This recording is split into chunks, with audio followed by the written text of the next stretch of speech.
Hello' বন্ধু বান্ধৱীসকল, মই আজি লোকেল চিকেনৰ অন্য এটা ৰেচিপি বনাবলৈ লৈছোঁ। মই ইয়াত ওলকবি লৈছোঁ, ওলকবিৰ পাত লৈছোঁ, পিঁয়াজ, জলকীয়া, নহৰু, আদা ধুনীয়াকৈ গুচাই লৈছোঁ চাফা কৰি, আৰু বিলাহী গুটিখিনি উলিয়াই লৈছোঁ।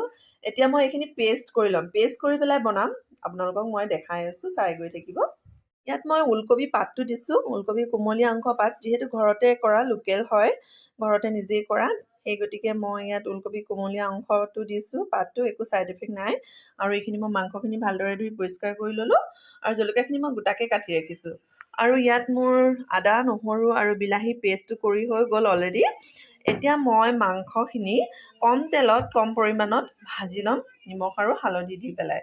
তাৰপিছত মই আপোনালোকক দেখাই গৈ আছোঁ। চিকেনখিনি যিহেতু নতুন এটা পদ্ধতিত বনাম, সেয়েহে ইয়াত মই মটৰ এড কৰিব বিচাৰিছোঁ।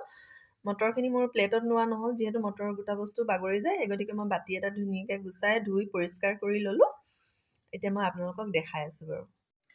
ইয়াত মই কেৰাহীত তেল দিলোঁ, তেল দি তেলখিনি গৰম হ'ব, নিমখ হালধি সানি মাংসখিনি ভাজি ল'ম, অলপ ফ্ৰাই কৰি ল'ম। ফ্ৰাই কৰি মই অলপ আকৌ মাংসখিনি নমাই থৈ দিম। নমাই থৈ মই বিলাহী আৰু আদা নহৰু পেষ্টটো ভাজিম। এতিয়া মই এইখিনি ফ্ৰাই হ'বলৈ দিছোঁ অলপ। মোৰ এইফালে মাংসখিনি ভাজি হৈ গ'ল। এতিয়া মই মাংসখিনি কাঢ়ি ল'ম।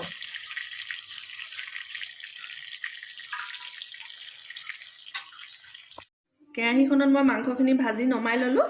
ইয়াত মই এতিয়া পেষ্ট কৰি লোৱা বিলাহী, নহৰু, আদা পেষ্টটো দি দিছোঁ। জলকীয়াখিনি গোটাকৈ দিম, জলকীয়াটো পেষ্ট কৰা নাই। এইটো নতুন পদ্ধতিত যিহেতু বনাইছোঁ, মই পেষ্ট কৰি লৈছোঁ, আৰু ইয়াত মই গোটা মটৰ দি দিম। এইখিনি ভাজি লওঁ। ভাজি মই ইয়াত জিৰা ধনিয়া, লোকেল জিৰা ধনিয়াটো মই পিচি লৈছিলোঁ গৰম কৰি পেলাই টাৱাত, সেই গতিকে ইয়াত দি দিম, ইয়াত এড কৰি দিম। এইখিনি অলপ সময় ভাজি শুকাই যাব।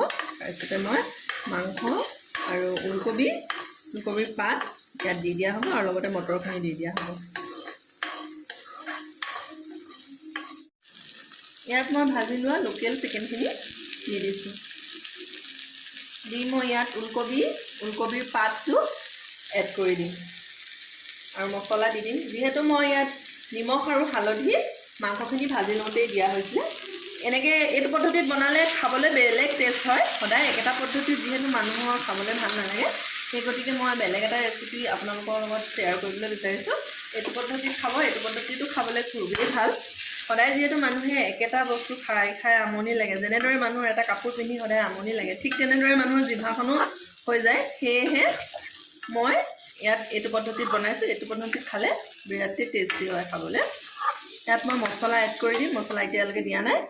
মছলা দি দিম, আৰু মই ওলকবিকেইডোখৰ ইয়াত এড কৰি দিম। ওলকবিৰ পাত।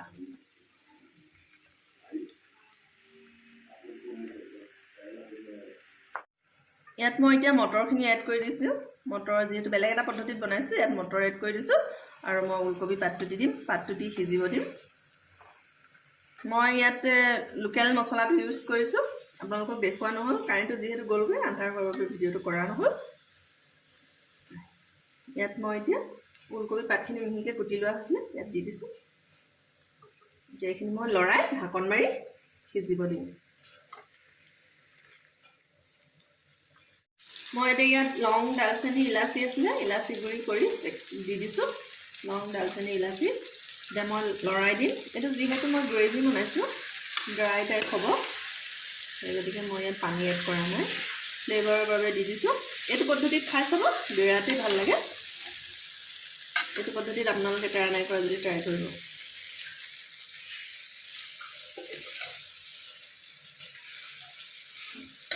এতিয়া মই কম স্কিমত সিজিব দিম। এনেদৰে সকলোৱে খাব, খাবলৈ বিৰাটেই ভাল। আজিলৈ আহোঁ, বাই বাই।